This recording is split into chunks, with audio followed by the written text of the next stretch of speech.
You will think you've lost something when you stop chasing a man. But what if I told you that is the exact moment you find yourself? There is a kind of silence that terrifies the modern world, the silence of a woman who no longer begs to be chosen. It isn't the silence of indifference or cruelty.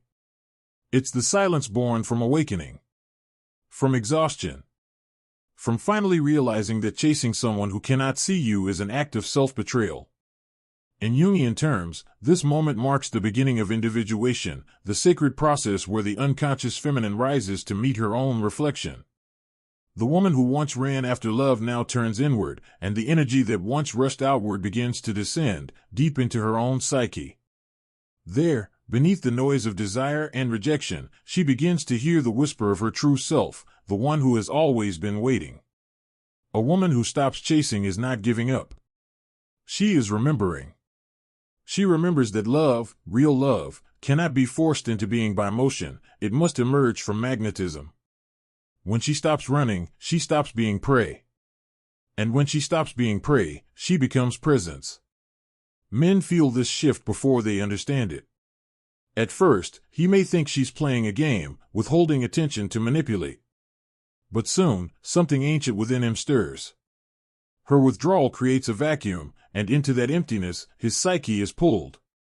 Because nature abhors a void, and in the stillness of her absence, he meets his own longing. Carl Jung wrote that what we deny in ourselves eventually returns to us as fate. For the man who has chased validation through conquest, the silence of the awakened woman confronts him with his own emptiness. Her lack of pursuit mirrors back to him the hollowness of his desires. It is through her stillness that he meets his shadow, the part of himself he refuses to see. But the real story is not about him. It is about her transformation. Once, she believed her worth was proven through pursuit, through effort, through devotion, through trying to be enough. Her love was a performance, shaped by the fear of being abandoned. Every unanswered message, every delayed reply, every moment of distance, it pierced her like proof that she was unworthy. So she chased harder. This is the loop of the unintegrated anima, the inner feminine that seeks validation instead of embodying wholeness. She wants to be seen because she has forgotten she already is. Her energy, radiant and intuitive, was never meant to run after anything. It was meant to draw, to magnetize. And so, when she finally stops, when she withdraws her energy from the endless pursuit, she doesn't just stop chasing him. She stops chasing the illusion that love must be earned. The chase was never about the man. It was about her relationship with herself. Every text she sent that went unanswered, every night she couldn't sleep, every anxious loop of what did I do wrong? It wasn't punishment. It was initiation.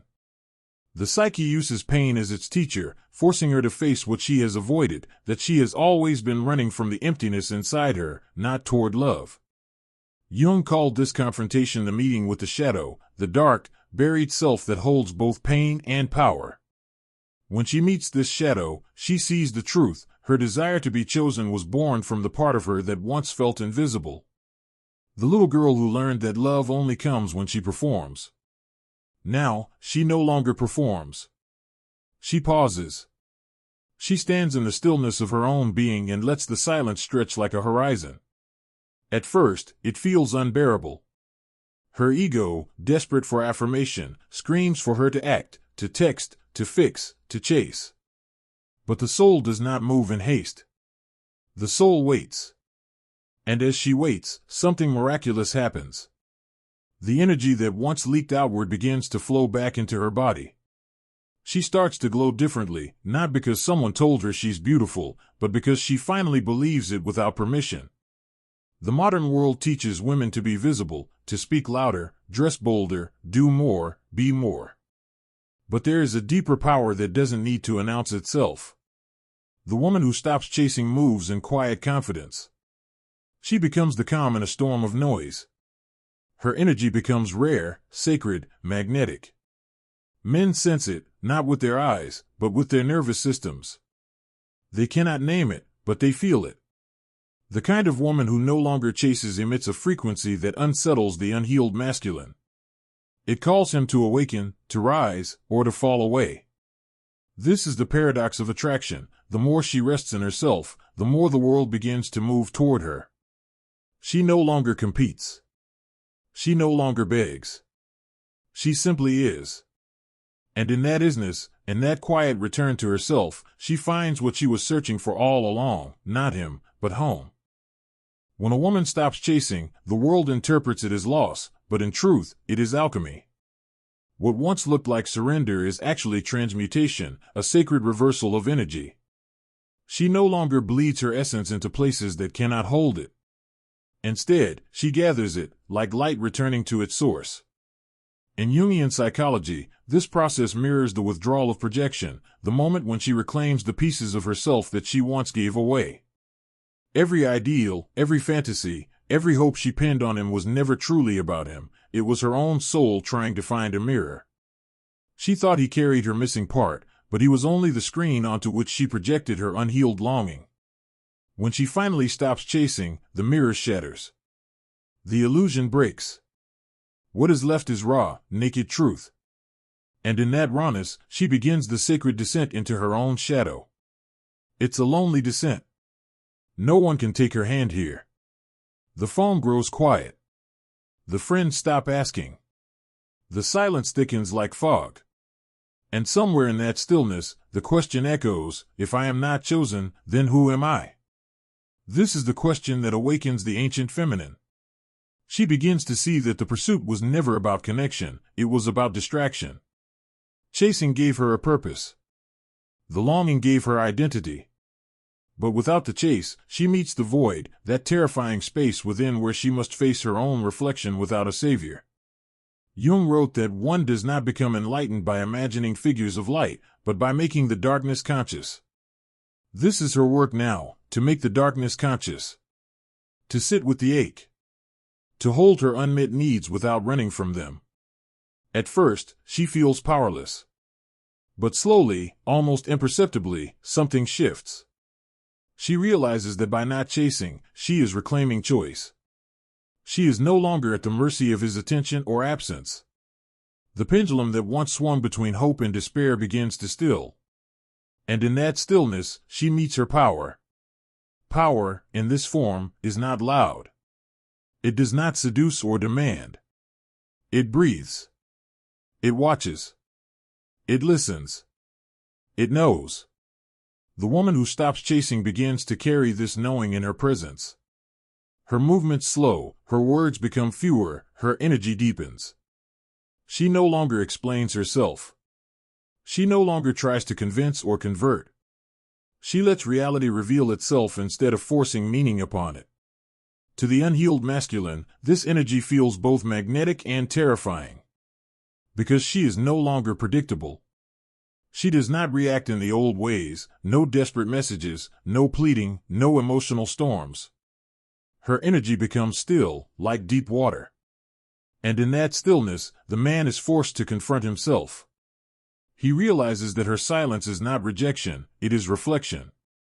It shows him his dependence on external validation, his fear of emotional depth, his need to dominate what he cannot understand. Some men will retreat, unable to bear the weight of her calm. Others will awaken, drawn by the mystery that now surrounds her. Because what men truly crave, though few can admit, is not control, but resonance. And resonance only exists where the feminine stands in her own sovereignty. When she stops chasing, she becomes sovereign. Not the queen from fairy tales who rules with a crown, but the archetypal queen, the one who rules by inner order. She knows her worth is not conditional, not dependent on who stays or leaves. It is inherent, woven into her being. This woman does not close her heart. She opens it differently. Her love no longer leaks outwards, it radiates from within.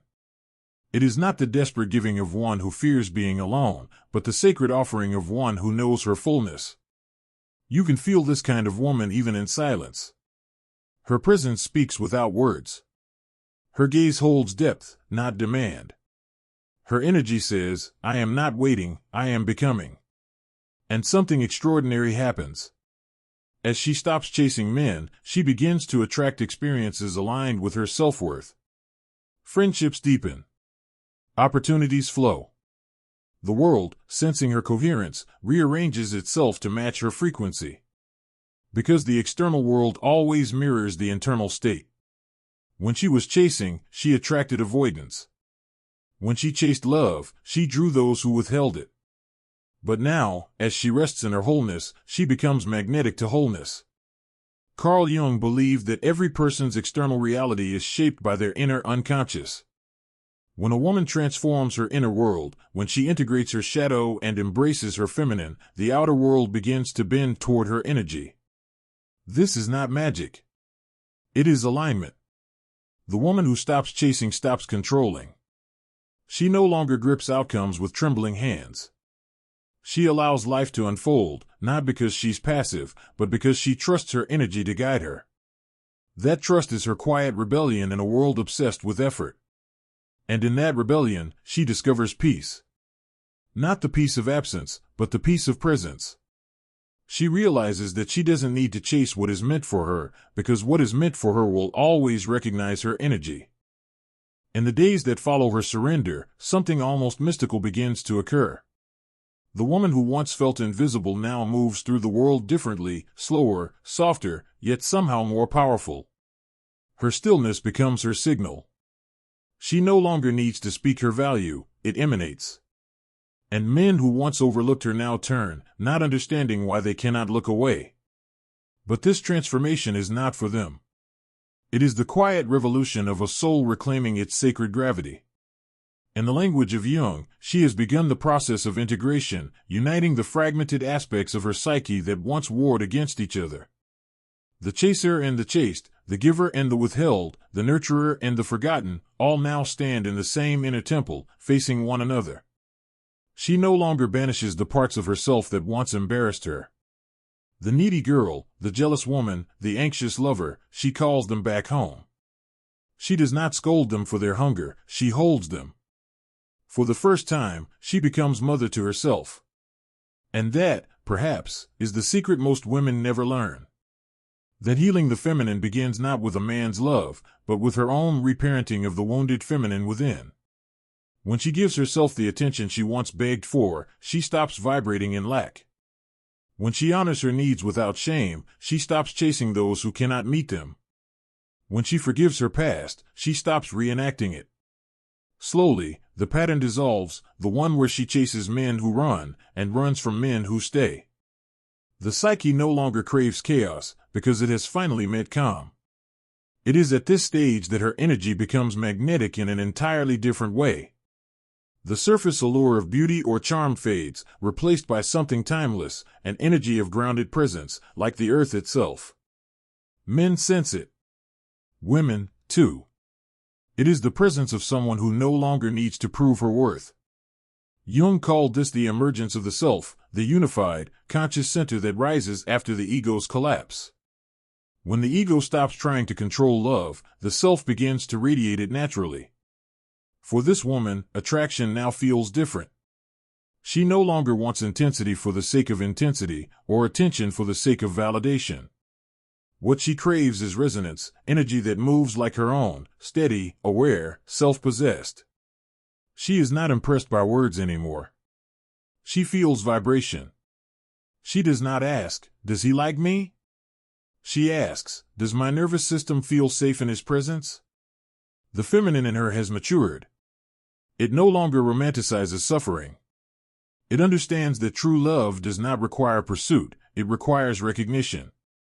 Still, the world may not understand her. Some will call her cold. Some will say she's detached, arrogant, or too much in her head. But that's only because most people fear what they cannot control.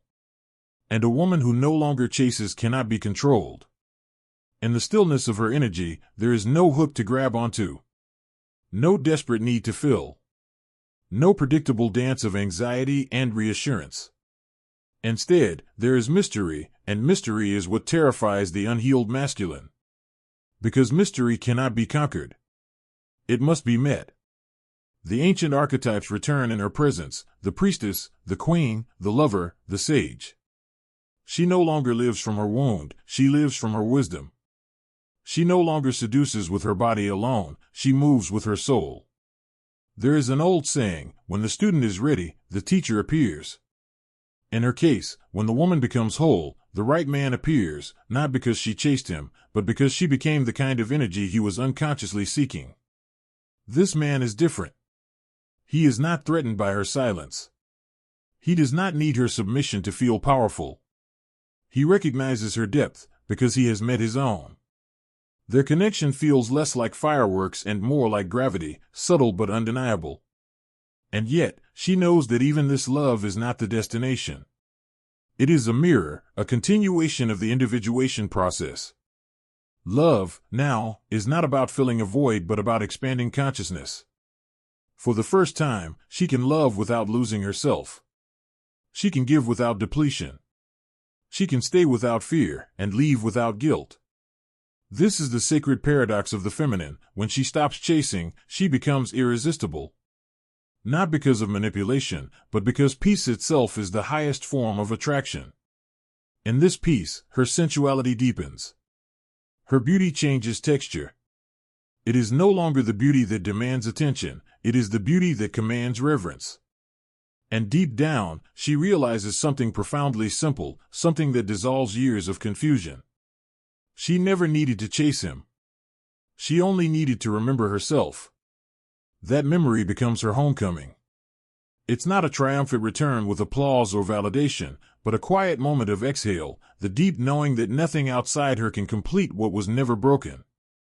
Now, she walks differently. Not with arrogance, but with awareness. Her presence no longer asks, "Do you see me?" It says, "I see myself." And in that seeing, she becomes untouchable. There comes a point when her silence no longer feels like resistance, it feels like truth. The kind of truth that doesn't need defending. The kind of truth that breathes without effort. She has now crossed the invisible threshold between wanting love and embodying love. The difference is vast. One is hunger. The other is presence. And presence, when rooted in self-awareness, becomes magnetic beyond measure. Jung believed that the feminine principle within us all, the anima, is not meant to chase, but to call forth. It is the energy of creation, of unfolding, of allowing life to emerge rather than forcing it. For centuries, this natural magnetism was misunderstood. Society taught women that power was control, that to have value they must prove, perform, pursue. But nature was never meant to be tamed. When she stops chasing, she aligns once again with nature's law, the rhythm of the moon, the tides, the seasons. She learns that everything that is truly hers will come in its time, just as spring does not rush itself into bloom. This realization softens her, but it also sharpens her discernment. She begins to see how much of her old identity was built around being chosen, how much energy she gave to convincing others of her worth. And as that old identity dies, there is a period of grief. Not because she misses them, but because she is shedding the self that once needed them. Transformation is not gentle. It burns. The ego fights to stay alive, whispering that if she stops chasing, she'll be forgotten. But she's no longer fooled by that voice. She sees now that the ego confuses attention with intimacy, noise with connection. Real intimacy, she has learned, requires stillness, the same stillness she once feared. Her life begins to change quietly. She no longer participates in conversations that drain her. She no longer entertains half-hearted apologies or lukewarm effort. She chooses peace over drama, solitude over chaos, silence over begging to be heard. And the more she chooses peace, the more radiant she becomes. Carl Jung wrote that the privilege of a lifetime is to become who you truly are. For the woman who stops chasing, this is exactly what is happening. She is not losing her softness, she is reclaiming it from desperation. She is not becoming colder, she is becoming clearer. This clarity becomes a force. It cuts through illusion, the illusion that love must be earned, that her worth depends on being wanted, that stillness means stagnation. In truth, stillness is power under control. When she speaks now, her words carry weight. When she loves, her love transforms rather than consumes. When she desires, she no longer grasps, she invites. The shift is subtle but profound. The masculine around her senses it immediately. She no longer gives the signal of need, she gives the frequency of presence. Some men rise to meet it. Others fall away. She doesn't chase either. She trusts the sorting. And what she discovers is that this new form of attraction feels peaceful. It does not stir anxiety, it evokes calm curiosity. There is no racing heartbeat, no obsessive checking, no performance. It feels grounded, like two souls recognizing each other beyond the noise of their personas. This, too, is Jungian love, love that arises from consciousness, not compulsion. She learns that the feminine power lies not in doing, but in being. In being receptive without being passive, open without being naive, compassionate without being consumed. She becomes like water, fluid, adaptive, ungraspable, yet capable of carving stone. There are moments, still, when the old patterns try to return. A message unanswered. A fleeting silence. The temptation to reach out. But she pauses. She breathes. And instead of acting from fear, she turns inward, asking herself what part of her feels unseen. Then she gives that part attention, the attention she used to give to men. In doing so, she becomes her own sanctuary. The most beautiful part of this transformation is that she no longer views solitude as punishment. She begins to love her own company, the quiet mornings, the soft rituals, the inner dialogue that used to feel empty but now feels sacred. The feminine, she realizes, does not need to fill silence, she needs to honor it.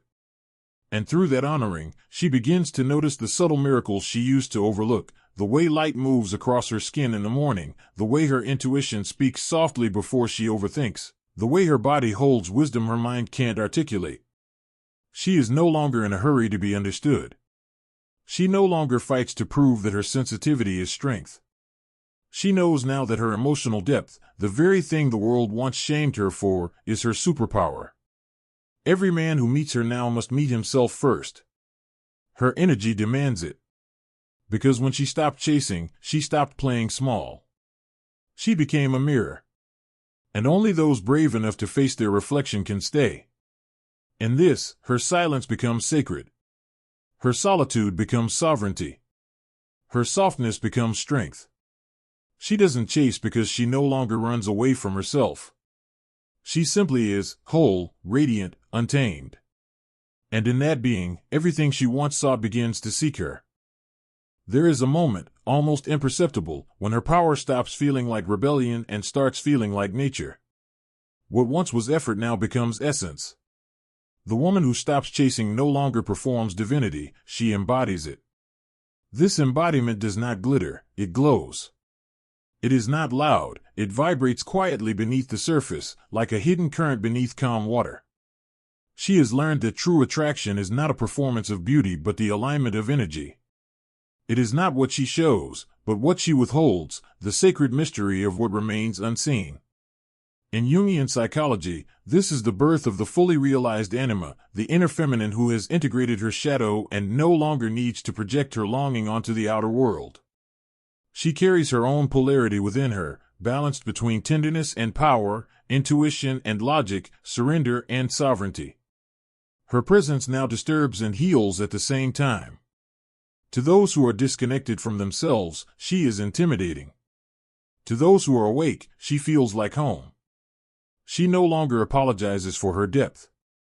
She no longer dims her intuition to make others comfortable. Instead, she lives from a deeper rhythm, a rhythm that does not rush to be understood. Because she knows that what is true does not beg to be believed.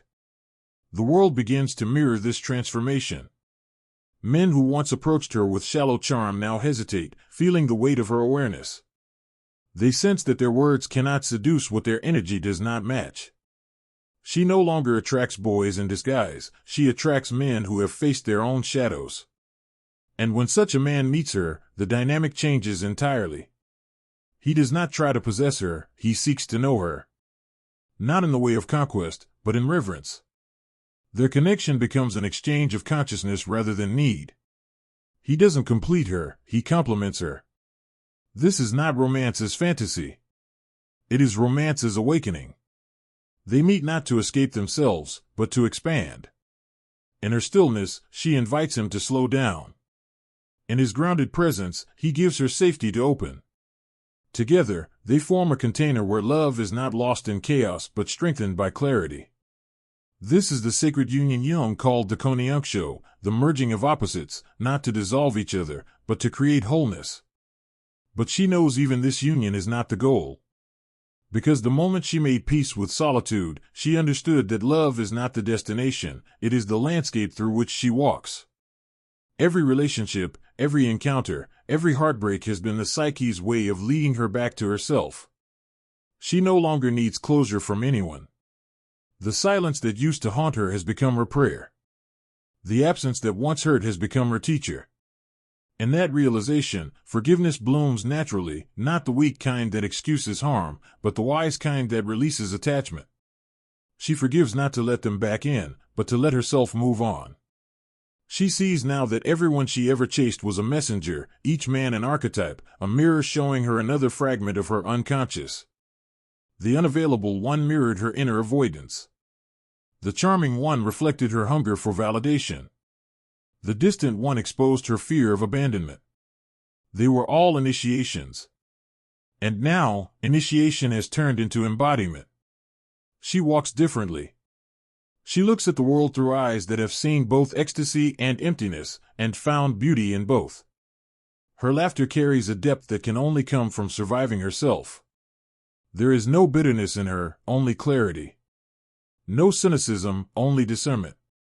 She no longer seeks love that burns, she seeks love that builds. She no longer mistakes excitement for chemistry, or anxiety for connection. She has learned that calm is not boring, calm is safe. And safety is where the soul can finally rest. When she stands before a man now, she does not wonder if she's enough. She wonders if he can meet her at the level of truth she lives in. If not, she blesses him silently and lets him go, not in anger, but in peace. Because the woman who stops chasing has learned that not every man is meant to stay, and not every connection is meant to grow roots. Some are meant to awaken her, others to remind her, and a rare few to walk beside her. And for the first time, she is no longer afraid of who will or will not choose her. Because she has chosen herself completely, without hesitation, without negotiation, without apology. That choice changes everything. It frees her from comparison. It ends the war within her. It restores the sacred order between the masculine and feminine energies that live inside her. Now she moves through the world not as someone waiting to be loved, but as love itself, patient, grounded, radiant, untamed. And as she walks this way, the world cannot help but respond. Doors open. Conversations deepen. Eyes linger. The air shifts around her because she is not reaching outward, she is emanating inwardness. Her life becomes not a chase, but a dance, the quiet rhythm of one who knows that what is meant for her will never require her to abandon herself. And so she rests, not in idleness, but in knowing. The knowing that she has always been enough. The knowing that love was never out there to find, it was within her all along. The woman who understands this no longer runs after love. She moves as love. And that is her secret power. The power that no man can take, no silence can erase, no time can diminish. The woman who knows her worth does not chase, she chooses.